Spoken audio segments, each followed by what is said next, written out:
నమస్కారం city news కు స్వాగతం. నేను మోనిక. కేబుల్ వ్యవస్థకు అంకురార్పణ చేసి అనేక మందికి జీవనోపాధి కల్పించిన గొప్ప వ్యక్తి స్వర్గీయ పొట్లూరి రామకృష్ణ అని పలువురు కొనియాడారు. ప్రజాశక్తి నగర్లోని సిటీ కేబుల్ కార్యాలయంలో స్వర్గీయ పొట్లూరి రామకృష్ణ 62వ జయంతి కార్యక్రమాన్ని ఘనంగా నిర్వహించారు. ఈ సందర్భంగా రామకృష్ణ చిత్రపటానికి పూలమాలలు వేసి ఘన నివాళులు అర్పించారు. రామకృష్ణ ఆశయాలు నెరవేర్చే దిశగా తామంతా ముందుకు వెళ్తున్నామని city cable MD Potluri Saibabu తెలిపారు. సిటీ కేబుల్ వ్యవస్థాపకులు స్వర్గీయ పొట్లూరి రామకృష్ణ జయంతి వేడుకలను విజయవాడ ప్రజాశక్తి నగర్లోని సిటీ కేబుల్ ప్రధాన కార్యాలయంలో ఘనంగా నిర్వహించారు. ఈ సందర్భంగా ఆయన చిత్రపటానికి city cable MD Potluri Saibaba, Ramakrishna కుమార్తె పొట్లూరి మానస, కుటుంబ సభ్యులు మరియు సంస్థ ఉద్యోగులు పూలమాలలు వేసి ఘన నివాళులు అర్పించారు. అనంతరం city cable MD Potluri Saibaba మాట్లాడుతూ, కేబుల్ టీవీ వ్యవస్థకు రామకృష్ణ ఆద్యుడని, ఆయన వేసిన పునాదుల వల్లే నేడు ఇన్ని ఛానల్స్ అందుబాటులోకి వచ్చాయని కొనియాడారు. పొట్లూరి రామకృష్ణ ఎంతో మందికి ఉద్యోగ ఉపాధి అవకాశాలు కల్పించి అనేక కుటుంబాలకు అండగా నిలిచారని గుర్తు చేసుకున్నారు. ఆయన ఆశయాలకు అనుగుణంగానే ప్రస్తుతం ప్రేక్షకులకు నాణ్యమైన ప్రసారాలను అందిస్తున్నామని, ముఖ్యంగా స్థానిక వార్తలను ప్రజలకు వేగంగా చేరవేస్తున్నామని తెలియజేశారు. మారుతున్న కాలానికి అనుగుణంగా సిటీ కేబుల్ సంస్థను డిజిటల్ బాటలో కూడా విజయవంతంగా ముందుకు తీసుకువెళ్తున్నట్లు ఆయన పేర్కొన్నారు. రామకృష్ణ ఆశయాలను నెరవేర్చే దిశగా తామంతా ముందుకు వెళ్తున్నామని ఆయన వెల్లడించారు.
ముఖ్యమంత్రి చంద్రబాబు అధ్యక్షతన రాష్ట్ర మంత్రిమండలి సమావేశం ప్రారంభమైంది. సచివాలయం మొదటి బ్లాక్లో ఉదయం 11 గంటలకు ప్రారంభమైన కేబినెట్ సమావేశంలో మంత్రులు సిఎస్ విజయానంద్, ఇతర ఉన్నతాధికారులు పాల్గొన్నారు. వివిధ కీలక అంశాలపై చర్చించి మంత్రిమండలి నిర్ణయం తీసుకోనుంది. కొన్ని ముఖ్యమైన ప్రాజెక్టులకు కేబినెట్ ఆమోదం తెలిపే అవకాశం ఉంది. సీఎం చంద్రబాబు అధ్యక్షతన రాష్ట్ర కేబినెట్ భేటీ అయింది. వెలగపూడి సచివాలయం మొదటి బ్లాక్లో ఉదయం 10 గంటలకు ప్రారంభమైన మంత్రిమండలి సమావేశానికి మంత్రులు సిఎస్ విజయానంద్ సహా పలువురు ఉన్నతాధికారులు హాజరయ్యారు. సమావేశంలో 35 అజెండా అంశాలపై మంత్రివర్గం చర్చించి నిర్ణయాలు తీసుకునుంది. నీటి ప్రాజెక్టుల ప్రతిపాదనలు, భూ కేటాయింపులకు ఆమోదం తెలిపే అవకాశం ఉంది. అమరావతి గ్రామాల్లో అనాథలైన పిల్లలకు పెన్షన్ పథకం, రివర్ ఫ్రంట్లో మెరీనా అభివృద్ధికి కేబినెట్ ఆమోదం తెలపనుంది. రాజధానిలో వీధి పోర్టు ప్లాట్లు 112 వేరే చోట ఇచ్చేందుకు మంత్రివర్గం అనుమతి ఇవ్వనుంది. హడ్కో నుంచి 4,450 కోట్ల సిఆర్డీఏ తీసుకున్న రుణానికి కేబినెట్ ఆమోదముద్ర వేయనుంది. వైసీపీ విమర్శలు తిప్పికొట్టాలని మంత్రులకు చంద్రబాబు దిశానిర్దేశం చేయనున్నారు. సోషల్ మీడియాలో దుష్ప్రచారంపై అలర్ట్గా ఉండాలని సీఎం దిశానిర్దేశం చేయనున్నారు. ఇక ఇటీవల సీఎం బృందం దావోస్ పర్యటనపైన ఏపీ కేబినెట్ భేటీలో చర్చించే అవకాశం ఉంది. ఇక ఎజెండా అంశాలు పూర్తయ్యాక ఏపీ బడ్జెట్ సెషన్పై సమావేశంలో చర్చించే అవకాశం ఉంది. అసెంబ్లీ సమావేశాల నిర్వహణపై సీఎం చంద్రబాబు అధ్యక్షతన జరుగుతున్న మంత్రివర్గం సమావేశంలో నిర్ణయం తీసుకునే అవకాశం ఉంది. మహారాష్ట్ర ఉప ముఖ్యమంత్రి అజిత్ పవార్ విమాన ప్రమాదంలో మృతి చెందడం పట్ల ఏపీ కేబినెట్ దిగ్భ్రాంతి వ్యక్తం చేసింది.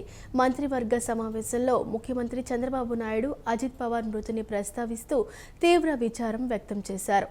మహారాష్ట్ర అభివృద్ధిలో పవార్ చేసిన సేవలను గుర్తు చేసుకున్న ముఖ్యమంత్రి ఆయనతో తనకున్న సాన్నిహిత్యాన్ని నెమరువేసుకున్నారు.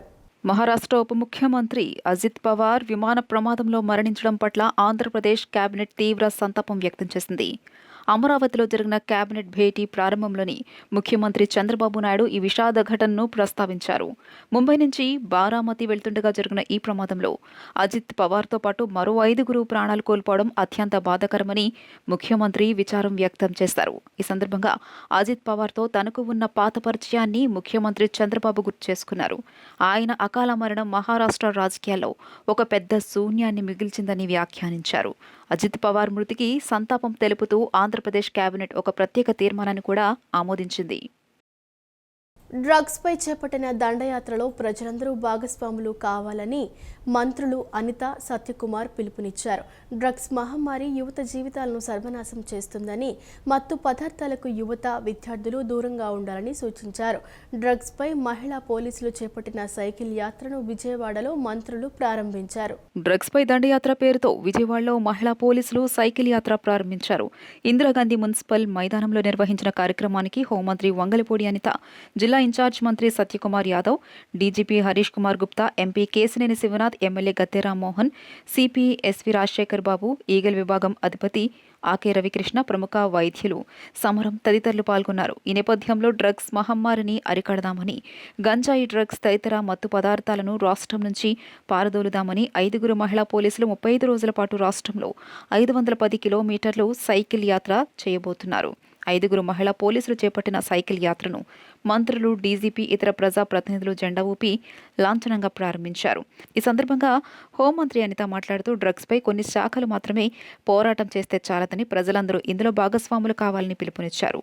పోలీస్, రెవెన్యూ అన్నదమ్ముల్లా పనిచేసే సిస్టమ్ ఎన్టీఆర్ జిల్లాకు ఉందన్న మంత్రి అనిత, సిపి రాజశేఖర్ బాబు కర్త, కర్మ, క్రియ అని ఆయన ఏ కార్యక్రమం చేపట్టినా సక్సెసే అన్నారు. ఎన్నో సంస్కరణలు చేపట్టారని, జిల్లా పోలీస్ సిబ్బంది అంకిత భావంతో పనిచేస్తున్నారని హోంమంత్రి కితాబిచ్చారు.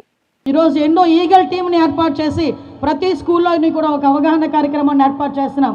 అందులో ఏదో మాలాంటి వాళ్ళమో పోలీసులో లేకపోతే లాయర్లో వచ్చి మాట్లాడడం కాదు. ఈరోజు చాగంటి కోటేశ్వరరావు గారు లాంటి ప్రవచనాలు చెప్పే వాళ్ళని కూడా తీసుకొస్తున్నారు. మొన్న ఒక బ్యూటిఫుల్ వర్డ్ ఆయన చెప్పారు. ఈరోజు మనల్ని కని పెంచిన మన తల్లి, ఏ రోజైతే నీ తల్లికి చెప్పలేని పని నువ్వు చేయడం మొదలుపెట్టావో అదే పెద్ద తప్పు. నీ తల్లికి చెప్పలేని పని నువ్వు చెయ్యొద్దు అని చెప్పి ఆ రోజు ఆయన చెప్పిన పదాన్ని పదే పదే మేము కూడా ప్రతి స్టేజ్ మీద చెప్పే పరిస్థితి కనిపిస్తూ ఉంది. అమ్మ, ఆడబిడ్డలు, అదేవిధంగా పిల్లలు, మగపిల్లలు, మీ భవిష్యత్తు గురించి ఈరోజు గవర్నమెంట్ సిద్ధంగా ఉంది. అక్క చెల్లెళ్ళు మీ గురించి ఈరోజు రోడ్డు మీదకి వస్తున్నారు.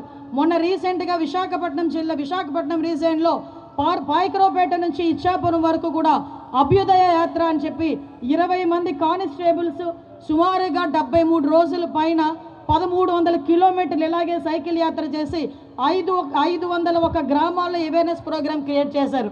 అలా చేసినందుకు వీళ్ళకి ఏమి మెడల్స్ ఇవ్వరు, వీళ్ళకి ఏమి ప్రైజ్ మనీలు ఇవ్వరు. మీకు వీళ్ళందరూ చేసింది ఏంటంటే మాకు ఒక సామాజిక బాధ్యత ఉంది. మేము పోలీసులుగా జీతాలు తీసుకోవడమే కాదు, మా బిడ్డల భవిష్యత్తు గురించి, తరతరాల భవిష్యత్తు గురించి మేము కూడా ఒక స్టెప్ ఫార్వర్డ్ వేస్తాం, ఒక చెయ్యి అందిస్తామని చెప్పి ఇలాగ ముందుకు వచ్చిన ప్రతి ఒక్కరికి కూడా మీరందరూ కూడా బాధ్యతగా నిలవాలి, మీరందరూ కూడా సపోర్ట్ చేయాలని. ఈ సందర్భంగా మంత్రి సత్యకుమార్ మాట్లాడుతూ డ్రగ్స్ మహమ్మారిగా తయారై సమాజాన్ని పీడిస్తోందన్నారు. యువత పెద్ద సంఖ్యలో డ్రగ్స్కు బానిసలవుతున్నారని ఆవేదన వ్యక్తం చేశారు. యువతను కాపాడేందుకు డ్రగ్స్పై దండయాత్ర చేస్తున్నట్లు తెలియజేశారు. సమాజం నుంచి డ్రగ్స్ను పారద్రోలాలని మంత్రి సత్యకుమార్ పిలుపునిచ్చారు. ఇంత పెద్ద ఎత్తున యువత డ్రగ్స్కు బానిస అయిపోతే, వారి భవిష్యత్తు ఛిద్రమైపోతే, ఆ కుటుంబం చిన్నాభిన్నమై రోడ్డున పడిపోతే సమాజానికి ఎంత నష్టం జరుగుతుందనే విషయాన్ని మనం అర్థం చేసుకోవాలి. అదే ఆ స్ఫూర్తితోనే ఇవాళ ఈ డ్రగ్స్ మీద దండయాత్ర చేసి ఈ దేశానికి, రాష్ట్రానికి భవిష్యత్తుగా ఉంటున్న ఈ విద్యార్థుల్ని, యువతని కాపాడాలనే ఉద్దేశంతో మన రాష్ట్రంలో గౌరవ ముఖ్యమంత్రి చంద్రబాబు నాయుడు గారు తను ముఖ్యమంత్రి అయ్యేనాటికి ఈ రాష్ట్రంలో డ్రగ్స్కు బానిసయ్యి అనేక మంది ఆత్మహత్యలు పాల్పడుతున్న నేపథ్యాన్ని గుర్తించి ఈ రాష్ట్రం నుంచి డ్రగ్స్ని సమూలంగా నిర్మించాలని, పూర్తిగా తరిమేయాలని, ఒక ఆంధ్రప్రదేశ్ డ్రగ్ రహిత ఆంధ్రప్రదేశ్గా నిర్మించాలని ఒక సమున్నత ఎన్టీఆర్ కమిషనరేట్ ఆధ్వర్యంలో 10,000 సీసీ కెమెరాలు ఏ జిల్లాలోనూ దేశంలో ఎక్కడా లేని విధంగా ఇవాళ మన ఎన్టీఆర్ జిల్లా కమిషనరేట్ ఆధ్వర్యంలో పెట్టడం జరిగింది. అంతేకాకుండా ప్రతి పోలీస్ స్టేషన్కి డ్రోన్స్ ఇవ్వడం జరిగింది. అసలు మనం చూస్తే మన మహిళ అనిత గారు, హోంమంత్రి గారు ఎంతో కష్టపడి ఇవాళ మంత్రి పదవి వచ్చారు. ఆవిడ కష్టం మేమందరం కళ్ళారా చూసాం. ఇవాళ విజయవాడలో చూస్తే ఆవిడ ఆదర్శంగా మహిళా పోలీసులు మొన్నే డ్రోన్ పైలట్ల కింద 125 మంది లేడీ డ్రోన్ పైలట్స్ను కూడా ఇదే ఎన్టీఆర్ జిల్లా నుంచి తయారు చేయడం జరిగింది. ఎవరైతే డ్రగ్స్ అమ్మి ఉపాధిగా ఏర్పాటు చేస్తున్నారో వాళ్ళని కనుగొని పోలీసులకు చెప్పవలసిన అవసరం ఉంది. తల్లిదండ్రులారా, ఇవాళ మీ బిడ్డ తప్పు చేస్తున్నాడని చెప్పి మీలో మీరు కుమిలిపోయి బాధపడటం కాదు, ఆ బిడ్డను బాగు చేసుకోవాలంటే ఖచ్చితంగా మీరు పోలీసు సహకారం తీసుకోవాలి. ఆ బిడ్డ ఎక్కడి నుంచి పొందుతున్నాడు, దాని మూలాలను కనుక్కోవాలంటే పోలీసు అవసరం మనకు ఎంతో ఉంది. మీరు దాచుకుంటే మీ బిడ్డే కాదు, మీ కుటుంబమే నాశనం అయిపోద్ది. కుటుంబమే కాదు, సమాజమే నాశనం అయిపోద్ది. ఈ సమాజాన్ని కాపాడుకోవాల్సిన బాధ్యత ప్రతి ఒక్కళ్ళ మీద ఉంది. ఇక్కడ ఉన్న చిన్నారులందరికీ చెప్తున్నాం, భారతదేశంలోని ప్రతి తల్లి కూడా ఒకటే కోరుకుంటుంది, పిల్లవాడు మంచి స్థాయికి రావాలని చెప్పేసి. అటువంటి తల్లి చెప్పిన మాట వినకపోతే ఈరోజు అబ్బాయి గుంటూరు జైల్లో ఉన్నాడు. దయచేసి అందరూ అర్థం చేసుకోండి. అదేవిధంగా ఈగల్ కొన్ని కీ క్యాంపెయిన్స్ కూడా లాంచ్ చేసింది. దేశాన్ని ప్రేమించే ఏ వ్యక్తి కూడా డ్రగ్స్ను ముట్టుకోరని చెప్పి ఒక క్యాంపెయిన్ మేము చేస్తున్నాం. భారతదేశంలోనికి డ్రగ్స్ పంపించడం కోసం కొన్ని దేశాలు కుట్ర పందున, పాకిస్తాన్ లాంటి దేశాలు. అదేవిధంగా ఆంధ్రప్రదేశ్ ప్రభుత్వం సమర్థవంతంగా గంజాయి సాగు లేకుండా ఏఎస్ఆర్ డిస్ట్రిక్ట్లో మేము ఆపరేషన్ చైతన్యం ద్వారా కట్టడి చేయడం జరిగింది. అదేవిధంగా ఇతరత్ర డ్రగ్స్ బెంగళూరు నుంచి, గోవా నుంచి, విదేశాల నుంచి వచ్చే డ్రగ్స్ అన్నింటినీ కట్టడి చేయడానికి ప్రయత్నాలు చేస్తున్నాం. కాబట్టి మేము అందరినీ ఒకటే విజ్ఞప్తి చేస్తున్నాం, డ్రగ్స్కు వ్యతిరేకంగా పోరాటం చేద్దాం. మీరందరూ కూడా కలిసికట్టుగా ముందుకు రావాలని, కంట్రోల్ చేయగలిగితే అంత త్వరగా సమాజం బాగుపడుతున్న ఉద్దేశంతో ఈగల్ టీమ్స్ ద్వారా అలాగే ఒక వింగ్స్ని ఫార్ములేట్ చేసి ఈ డ్రగ్స్ని కంట్రోల్ చేయడానికి అన్ని రకాలుగా చర్యలు చేపట్టడం జరుగుతూ ఉంది. అంతేకాదు ఎవ్రీ వీక్ IVRS ఫీడ్బ్యాక్ కూడా చేసుకోవడం జరుగుతూ ఉంది. సో డ్రగ్స్ అందుబాటులో ఎక్కడైనా పెడుతున్నారా, ఎక్కడైనా దాని గురించి యాక్షన్ తీసుకుంటున్నారా లేదా, ఎక్కడైనా దాని గురించి అవగాహన లోపం ఉందా, ఇంకా ఎక్కడ రెస్పాన్స్ బాగాలేదా, ఇటువంటి IVRS ఫీడ్బ్యాక్లో తీసుకుంటుంటే మన జిల్లాలో ఇంకొంచెం ఇంప్రూవ్మెంట్ రావాలి సార్ అని CP సార్కి ఒకసారి డిస్కస్ చేసుకున్నాము. దాంట్లో భాగంగా ఇటువంటి డ్రగ్స్పై దండయాత్ర అనే కార్యక్రమంలో చాలా చక్కగా పబ్లిక్కి కూడా అవేర్నెస్ వస్తుంది. ఎక్కడైనా ఇటువంటి సమస్య ఉంటే అది ప్రభుత్వ దృష్టికి తీసుకురావడానికి, అలాగే ప్రభుత్వ అధికారులు దీని గురించి యాక్షన్ తీసుకోవడానికి మంచి సహాయపడుతుంది ఈ సందర్భంగా. విమాన ప్రమాదంలో మహారాష్ట్ర ఉప ముఖ్యమంత్రి అజిత్ పవార్ మృతి చెందడంపై ముఖ్యమంత్రి చంద్రబాబు, ఉప ముఖ్యమంత్రి పవన్ కళ్యాణ్ సంతాపం తెలిపారు. ఈ మేరకు ఎక్స్లో పోస్ట్ చేశారు. అజిత్ పవార్ మరణం దిగ్భ్రాంతి కలిగించిందని, మహారాష్ట్ర సహకార రంగం అభివృద్ధికి ఆయన చేసిన కృషి ఎప్పటికీ గుర్తుండిపోతుందని అన్నారు. ఆయన కుటుంబ సభ్యులు, మద్దతుదారులు, అభిమానులకు ప్రగాఢ సానుభూతి తెలియజేశారు. మహారాష్ట్రలో ఘోర విమాన ప్రమాదం చోటు చేసుకుంది. ఈ ప్రమాదంలో రాష్ట్ర ఉప ముఖ్యమంత్రి, నేషనలిస్ట్ కాంగ్రెస్ పార్టీ అధ్యక్షుడు అజిత్ పవార్ కన్నుమూశారు. విమానం ల్యాండ్ అవుతున్న సమయంలో ఒక్కసారిగా కుప్పకూలడంతో భారీగా మంటలు చెలరేగాయి. ఈ విషాద ఘటనలో అజిత్ పవార్తో పాటు మరో 5 ప్రాణాలు కోల్పోయారు. అజిత్ పవార్ మృతిపై ముఖ్యమంత్రి చంద్రబాబు నాయుడు, ఉప ముఖ్యమంత్రి పవన్ కళ్యాణ్ తీవ్ర దిగ్భ్రాంతి వ్యక్తం చేశారు. అజిత్ పవార్ అకాల మరణం తనను కలిచివేసిందని, మహారాష్ట్ర అభివృద్ధిలో ఆయన సేవలు చిరస్మరణీయమని చంద్రబాబు పేర్కొన్నారు. ఎన్డీఏ కూటమిలో కీలక నేతగా ఉన్న అజిత్ పవార్ మరణం తీరని లోటని ఆయన కుటుంబ సభ్యులకు, పార్టీ శ్రేణులకు తన ప్రగాఢ సానుభూతిని తెలియజేశారు. ఏపీ మెడికల్ కౌన్సిల్ ఎన్నికల్లో ప్రోగ్రెసివ్ డాక్టర్స్ ఫోరం తరపున పోటీ చేస్తున్నట్లు డాక్టర్ పొట్లూరి వెంకటరామ చౌదరి, ఉప్పలపు పావని తెలిపారు. మంగళవారం ప్రెస్ క్లబ్లో నిర్వహించిన విలేకరుల సమావేశంలో మేనిఫెస్టోని విడుదల చేశారు. ఈ సందర్భంగా వారు మాట్లాడుతూ సీనియర్ సిటిజన్ డాక్టర్లకు ప్రత్యేక సౌకర్యాలు, విదేశాల్లో పనిచేసే వైద్యులకు ప్రత్యేక సహాయ విభాగం ఏర్పాటు చేస్తామని చెప్పారు. డాక్టర్ల రక్షణకు ప్రత్యేక సెల్ ఏర్పాటు, వైద్యులపై దాడులను అరికట్టేందుకు మెడికో లీగల్ టాస్క్ ఫోర్స్ ఏర్పాటు చేస్తామని హామీ ఇచ్చారు. ఫోరం అన్న పేరుతోటి మేము ముందుకు వస్తున్నాం. ఈ ప్రోగ్రెసివ్ డాక్టర్స్ ఫోరం అన్నది దేనికోసం ఏర్పాటు చేస్తామంటే, ఇప్పుడు మెడికల్ కౌన్సిల్లో ఎన్నికలు జరగబోతున్నాయి. ఈ సంవత్సరం 20 సంవత్సరాలుగా ఎన్నికలు జరగలేదు గతంలో. సో వాటికి వరకు కొంతమంది కోర్టులో కేసేసి వీటిని జరిపించమని కోర్టు నుంచి ఆర్డర్ తెచ్చిన తర్వాత ఈ జరుగుతున్నాయి. కాబట్టి వీటిలో మేమందరం కూడా ఒక సమూహంగా ఏర్పడి ప్రభుత్వ వైద్య కళాశాలలో పనిచేస్తున్న వాళ్ళు కానీ, ప్రభుత్వ వైద్య డాక్టర్లు కానీ, లేకపోతే ప్రైవేటు వైద్యులు కానీ, ఐఎంఏ వైద్యులు కానీ అందరూ కూడా కలిసి మేమందరం ఒక సంఘంగా ప్రోగ్రెసివ్ డాక్టర్స్ ఫోరం అని ఒక ఫోరంగా ఫామ్ అయ్యాం. ఈ ఎన్నికల్లో పోటీ చేస్తున్నాం అన్నమాట. కారణం ఏంటంటే, ఇది ఒక క్రమ పద్ధతిలో చేయించాలని, ఈ యొక్క మెడికల్ కౌన్సిల్ని ఒక క్రమ పద్ధతిలో జరిగించాలని, రిజిస్ట్రేషన్ ప్రక్రియ సులభతరం చేయాలన్నది మా ఉద్దేశం. రిజిస్ట్రేషన్ ప్రక్రియలో కొన్ని లోపాలని చాలా సమయం తీసుకుంటుంది అక్కడ. అట్లాగే క్వాకరీకి అంటే క్వాకరీ వాళ్ళు కూడా కొంత మా యొక్క వైద్య వృత్తికి కొంచెం నష్టం జరుగుతుందని మేము అందరం భావించాం. కాబట్టి దానికి కూడా వ్యతిరేకంగా మేము కొంచెం స్థిరమైన నిర్ణయాలతో ముందుకు పోదాం అనుకుంటున్నాం. ఇప్పుడు 20 సంవత్సరాల తర్వాత ఆంధ్రప్రదేశ్లో మెడికల్ కౌన్సిల్ ఎన్నికలు జరగబోతున్నాయి. 20 సంవత్సరాల నుంచి ఎందుకు జరగలేదు అని అంటే, అది కేవలం నిర్లక్ష్యం వల్లనే జరగలేదు.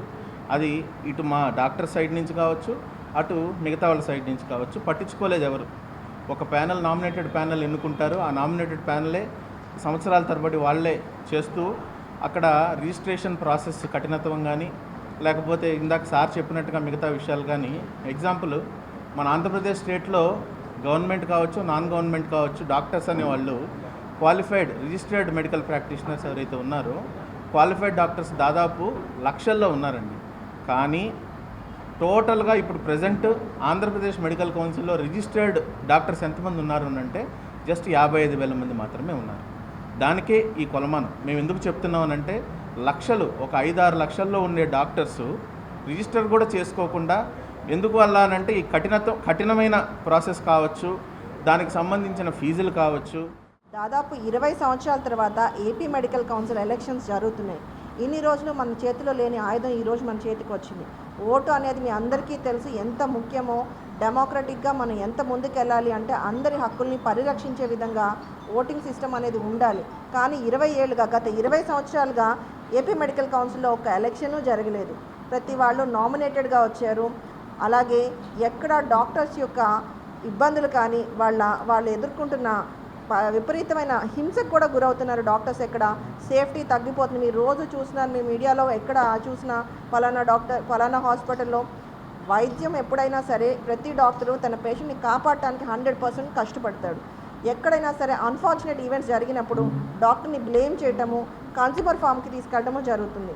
ఈరోజు మేము పీడిఎఫ్ తరపున అంటే ప్రోగ్రెసివ్ డాక్టర్స్ ఫర్మ్ తరపున ఈ 13 మంది డాక్టర్స్ దీని గురించి కఠినమైన చర్యలు, ఎవరైనా సరే డాక్టర్ గురించి మాట్లాడాలన్నా, చెయ్యెత్తాలన్నా, ఒక డాక్టర్ ఏదన్నా తప్పు చేస్తే కరెక్టే, తప్పు చేస్తే ఎవరైనా ఆన్సరబులే, కానీ డాక్టర్ ఏమీ భగవంతుడు కాదండి. మా ప్రయత్నం మేము చేస్తాం. కోవిడ్లో ఎంతమంది డాక్టర్స్ చనిపోయారు మీకు అందరికీ తెలుసు. దాదాపు 1600 మంది యంగ్ డాక్టర్స్ ప్రాణాలు కోల్పోయారు. ఒక్క విషయం, కోవిడ్లో చాలామంది ట్రీట్మెంట్ చేశారు, చనిపోయారని మీరు అందరూ అనుకుంటూ ఉంటారు. కానీ కోవిడ్లో ట్రీట్మెంట్ చేస్తే మనం ఎక్స్పోజ్ అయితే మాకు మరణం తప్పదు అని తెలిసి కూడా మా వృత్తి ధర్మాన్ని నిర్వహించి ఎంతోమంది యంగ్ డాక్టర్స్ అమరులయ్యారండి. వైసీపీ హయాంలో తెచ్చిన ల్యాండ్ టైటిలింగ్ యాక్ట్ అత్యంత దుర్మార్గమైన చట్టమని, దీని ద్వారా సామాన్య ప్రజల ఆస్తి హక్కులను జగన్ రెడ్డి లాక్కునే ప్రయత్నం చేశారు అని ఎమ్మెల్యే సోమిరెడ్డి చంద్రమోహన్ రెడ్డి అన్నారు. దుర్మార్గమైన చట్టాన్ని దేశవ్యాప్తంగా అమలు చేయాలని కోరుతూ వైసీపీ నేత ధర్మాన ప్రసాదరావు కేంద్రానికి లేఖ రాయటం సిగ్గుచేటన్నారు. ప్రజలకు ఇచ్చిన హామీ మేరకు అధికారంలోకి రాగానే ల్యాండ్ టైటిలింగ్ యాక్ట్ను కూటమి ప్రభుత్వం రద్దు చేసిందని గుర్తు చేశారు. వైసీపీ ప్రభుత్వం తీసుకొచ్చిన ల్యాండ్ టైటిలింగ్ యాక్ట్ ఒక అత్యంత దుర్మార్గమైన చట్టమని, దీని ద్వారా జగన్ ప్రభుత్వం సామాన్యుల ఆస్తి హక్కులను బలిపీఠం ఎక్కించిందని మాజీ మంత్రి సోమిరెడ్డి చంద్రమోహన్ రెడ్డి తీవ్రంగా ధ్వజమెత్తారు.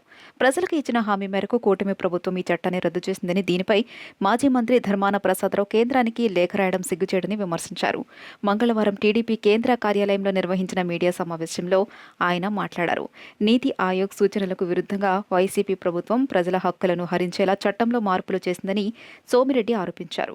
కేంద్ర ప్రభుత్వం అధికారులను నియమించడం అంటే వైసీపీ ఏ వ్యక్తినైనా అనే పదం చేర్చి తమకు అనుకూలమైన రిటైర్డ్ అధికారులను కీలక పోస్టులో కూర్చోబెట్టిందని విమర్శించారు. భూ వివాదాల పరిష్కారానికి దశాబ్దాలుగా ఉన్న సివిల్ కోర్టుల అధికారాన్ని ఆ చట్టం తొలగించి సర్వాధికారాలను టైటిల్ రిజిస్ట్రేషన్ ఆఫీసర్ చేతిలో పెట్టిందని మండిపడ్డారు. దీనివల్ల ఓ సామాన్య రైతు తన భూమి కోసం నేరుగా హైకోర్టుకు వెళ్లాల్సిన దుస్థితి కల్పించారని, ఇది పేదలకు ఉరితాడు వేయడమేనని అన్నారు. యజమాని దగ్గర ఉన్న ఒరిజినల్ డాక్యుమెంట్లకు విలువ లేకుండా చేసి ఆన్లైన్ రికార్డులే ప్రామాణికమనడం వెనుక భూములను కబళించే భారీ కుట్ర దాగి ఉందని ఆరోపించారు. ఆ ల్యాండ్ టైటిలింగ్ యాక్ట్ వచ్చిన తర్వాత ఎంత దురదృష్టం అంటే, దానికి టీఆర్ఓ అంటే టైటిల్ రిజిస్ట్రార్ ఆఫీసర్, జిల్లాలో టీఆర్ఓ అని వేస్తారు. అంటే ఎనీ ఆఫీసర్ అని పెట్టుకున్నారు కదా, నీతి ఆయోగ్ డైరెక్షన్స్ పక్కన పెట్టి ఒక రిటైర్డ్ ఆర్డీఓ, నెల్లూరు జిల్లాలో ఒక రిటైర్డ్ ఆర్డీఓ ఉంటాడు. ఆయన్ని టైటిల్ రిజిస్ట్రార్ ఆఫీసర్గా పెడతారు. ఆయనకి ప్రజల ఆస్తుల మీద ఆ టీఆర్ఓ నిర్ణయమే తుది నిర్ణయం అన్నట్టు సెక్షన్లు ఉన్నాయి. రిజిస్ట్రేషన్ల ద్వారా చెల్లుబాటు అయ్యే పత్రాలకు విలువ లేకుండా చేసేశారు. టీఆర్ఓ సంతృప్తి మేరకే యాజమాన్యం నిర్ణయించడం జరుగుతుంది. ఫర్ ఎగ్జాంపుల్, ఒక దోవన పోయేవాడు చంద్రమోహన్ రెడ్డి 10 ఎకరాలు ఆయనది కాదు, ఇది మాది అని అంటేనో లేకపోతే వేరే వాళ్ళది అంటేనో, నేను ఆ మండలంలో నా ఆస్తి ఉండే మండల తహసీల్దార్, మండల మ్యాజిస్ట్రేట్ దగ్గరికి పోయేదానికిలే, next RDO, no, joint collector, commissioner of land revenue, CCLA, principal secretary దగ్గరికి పోయేదానికిలే. ఆర్టీసీ డ్రైవర్ల నిర్లక్ష్యం కారణంగా ప్రయాణికులు ప్రాణాలు కోల్పోయే ప్రమాదకర పరిస్థితులు రోజురోజుకి పెరిగిపోతున్నాయి. అతివేగం, అజాగ్రత్త డ్రైవింగ్ ఇవే ప్రాణాంతక ప్రమాదాలకు కారణమవుతున్నాయన్న ఆరోపణలు వినిపిస్తున్నాయి. ఇదే తరహాలో విజయవాడ నగరంలోని అత్యంత రద్దీ ప్రాంతమైన లెనిన్ సెంటర్ వద్ద 2 ఆర్టీసీ బస్సులు అతివేగంగా వచ్చి పరస్పరం ఢీకొన్న ఘటన తీవ్ర కలకలం రేపింది. లెనిన్ సెంటర్ వద్ద 2 ఆర్టీసీ బస్సులు అతివేగంగా వస్తూ ఆకస్మికంగా ఢీకొన్నాయి. ఈ ప్రమాదంలో ఒక ఆర్టీసీ బస్సు ఎదుట భాగం పూర్తిగా నలిగిపోయి అద్దాలు, ఇనుప భాగాలు తునాతునకలయ్యాయి. అయితే అదృష్టవశాత్తు ఈ ఘటనలో ప్రయాణికులకు ఎలాంటి గాయాలు కానీ ప్రాణ నష్టం కానీ సంభవించలేదు. కానీ ప్రమాద తీవ్రతను చూసి ప్రయాణికులు తీవ్ర భయాందోళనకు గురయ్యారు. ఈ ఘటనతో ఆర్టీసీ డ్రైవర్ల నిర్లక్ష్యం, అతివేగం పట్ల ప్రయాణికుల్లో తీవ్ర ఆందోళన వ్యక్తమవుతోంది. రోజు వేలాది మంది ఆర్టీసీ బస్సులపై ఆధారపడి ప్రయాణం చేస్తున్నారు. ఇలాంటి ఘటనలు పునరావృతం కాకుండా ఆర్టీసీ యాజమాన్యం తక్షణమే స్పందించి డ్రైవర్లపై కఠిన చర్యలు తీసుకోవాలని ప్రయాణికులు డిమాండ్ చేస్తున్నారు. అతివేగంపై కఠిన నియంత్రణలు, డ్రైవింగ్పై పర్యవేక్షణ పెంచాలని నగరవాసులు కోరుతున్నారు. ప్రయాణికుల భద్రతే లక్ష్యంగా ఆర్టీసీ వ్యవస్థలో తక్షణ మార్పులు అవసరమని డిమాండ్ మరింత బలంగా వినిపిస్తుంది. జగ్గయ్యపేటలో శ్రీ తిరుపతమ్మ అమ్మవారి తిరుగు పయనం ఎమ్మెల్యే శ్రీరామ్ రాజగోపాల్ తాతయ్య ప్రత్యేక పూజలతో ఘనంగా ప్రారంభమైంది. 24 రోజుల రంగుల మహోత్సవం ముగియటంతో అమ్మవారు కోలాటాలు మరియు నృత్యాల మధ్య వైభవంగా పెనుగంచి ప్రోలుకు బయలుదేరారు. పట్టణంలోని ప్రధాన కూడళ్ల మీదుగా సాగుతున్న ఈ శోభాయాత్రను చూసేందుకు భక్తులు భారీగా తరలివచ్చారు. వివిధ గ్రామాల మీదుగా ప్రయాణించి ఈ నెల 30వ తేదీ తెల్లవారుజామున అమ్మవారు మాతృక్షేత్రానికి చేరుకోనున్నారు. జగ్గయ్యపేట పట్టణంలోని రంగుల మండపంలో దాదాపు 24 రోజుల పాటు జరిగిన ఉత్సవాలు ముగియడంతో శ్రీ గోపయ్య సమేత తిరుపతమ్మ అమ్మవారు బుధవారం పెనుగంచి ప్రోలుకు తిరుగు పయనమయ్యారు. ఈ సందర్భంగా స్థానిక శాసనసభ్యులు శ్రీరామ్ రాజగోపాల్ అమ్మవారికి ప్రత్యేక పూజలు నిర్వహించి యాత్రను ప్రారంభించారు. ప్రత్యేకంగా అలంకరించిన పల్లకీల్లో అమ్మవారితో పాటు ఇతర ఉత్సవ విగ్రహాలను కొలువుదీర్చి ఊరేగింపుగా తీసుకెళ్లారు. కోలాటాలు, నృత్యాలు మరియు భక్తుల జయ జయ ధ్వానాల మధ్య ఈ ఊరేగింపు అంగరంగ వైభవంగా సాగింది. బుధవారం ఉదయం బయలుదేరిన ఈ యాత్ర రంగు బజార్, రైతు బజార్ మీదుగా సాయంత్రానికి చిల్లకల్లు చేరుకుంటుంది. అక్కడ నుండి వివిధ గ్రామాల మీదుగా ప్రయాణించి 30వ తేదీ తెల్లవారుజామున పెనుగంచిప్రోలు ఆలయానికి చేరుకోనుంది. భక్తులకు ఎటువంటి ఇబ్బందులు కలగకుండా ఆలయ సిబ్బంది మరియు పోలీసులు అన్ని ఏర్పాట్లు పూర్తి చేశారు. కృష్ణా జిల్లా గుడివాడ నియోజకవర్గంలోని ప్రభుత్వ ఏరియా ఆసుపత్రి ఇప్పుడు సరికొత్త ప్రమాణాలతో రోగులకు సేవలు అందిస్తోంది. కేంద్ర ఆరోగ్య మరియు కుటుంబ సంక్షేమ మంత్రిత్వ శాఖ నిబంధనల ప్రకారం ఆసుపత్రిలో మెరుగైన మౌలిక సదుపాయాలను కల్పిస్తున్నారు. ముఖ్యంగా ఎన్క్యూఏఎస్ ప్రమాణాలను విజయవంతంగా అమలు చేస్తున్నట్లు ఆసుపత్రి సూపరింటెండెంట్ డాక్టర్ ఎస్ ఇందిరాదేవి వెల్లడించారు. కృష్ణా జిల్లా గుడివాడలోని ప్రభుత్వ ఏరియా ఆసుపత్రిలో రోగులకు అత్యున్నత ప్రమాణాలతో కూడిన వైద్య సేవలను అందించడం లక్ష్యంగా నేషనల్ క్వాలిటీ అష్యూరెన్స్ స్టాండర్డ్స్ను విజయవంతంగా అమలు చేస్తున్నట్లు ఆసుపత్రి సూపరింటెండెంట్ డాక్టర్ ఎస్ ఇందిరాదేవి తెలియజేశారు. కేంద్ర ఆరోగ్య కుటుంబ సంక్షేమ మంత్రిత్వ శాఖ నిబంధనల ప్రకారం ఆసుపత్రిలో మౌలిక సదుపాయాల కల్పనతో పాటు కాయాకల్పలో భాగంగా ఓపీ, ఐపీ సేవల్లో నాణ్యతను పెంచినట్లు వివరించారు. ఉచిత మందుల పంపిణీ, అత్యాధునిక ఆపరేషన్ థియేటర్లు, వార్డుల నిర్వహణలో ప్రత్యేక జాగ్రత్తలు తీసుకుంటున్నామని, రోగుల హక్కులను గౌరవిస్తూ మరణాల రేటును తగ్గించేందుకు నిరంతరం కృషి చేస్తున్నామని ఆమె పేర్కొన్నారు. ప్రభుత్వ వైద్య విధాన పరిషత్ నిబంధనలకు అనుగుణంగా ఆసుపత్రిని తీర్చిదిద్దుతున్నట్లు వెల్లడించారు. ఈ కార్యక్రమంలో district quality consultant doctor B Kranthi Sandhya, ఆసుపత్రి ఆర్ఎంఓ కృష్ణధర మరియు ఇతర వైద్య సిబ్బంది పాల్గొన్నారు. మన హాస్పిటల్ యొక్క ప్రామాణికాలన్నీ మెరుగ్గా ఉండటం వల్ల మన హాస్పిటల్కి ఐపీహెచ్ఎల్ ల్యాబ్కి స్టేట్ లెవెల్లో నేషనల్ క్వాలిటీ అష్యూరెన్స్ సర్టిఫికేట్ ఒకటి మనకి గెలుచుకున్నాము. అలాగే కాయకల్ప అవార్డు కూడా మనకి వచ్చింది. తర్వాత ఇప్పుడు మళ్ళీ ఎన్క్వాస్, లక్ష్య, ముస్కాన్ అనే సర్టిఫికేట్స్ కూడా మనం ప్రయత్నం చేస్తున్నాము. సో ఆ వర్క్స్ ఈ రోజు నుంచి మొదలుపెట్టి మనకి ఈ 3 సర్టిఫికేట్స్ ఎన్క్వాస్, లక్ష్య, ముస్కాన్ సర్టిఫికేట్స్కు గెలుచుకునే ప్రయత్నంలో ఉన్నాము. మా డాక్టర్స్, స్టాఫ్ అందరూ కూడా ఈ రోజు నుంచి కష్టపడి ఈ 3 సర్టిఫికేట్స్ గెలుచుకునే విధంగా మేము ప్రయత్నం చేస్తాము. అందులో భాగంగా మనకి మన హాస్పిటల్కి క్వాలిటీ మేనేజర్ గారు సంధ్య గారు అనే వారు ఇప్పుడు కొంచెం ఇన్ఫర్మేషన్ ఇస్తారు. ఈ గుడివాడ అనే పేరు అనేది మనకు ఢిల్లీలో పార్లమెంట్లో పెడతారు.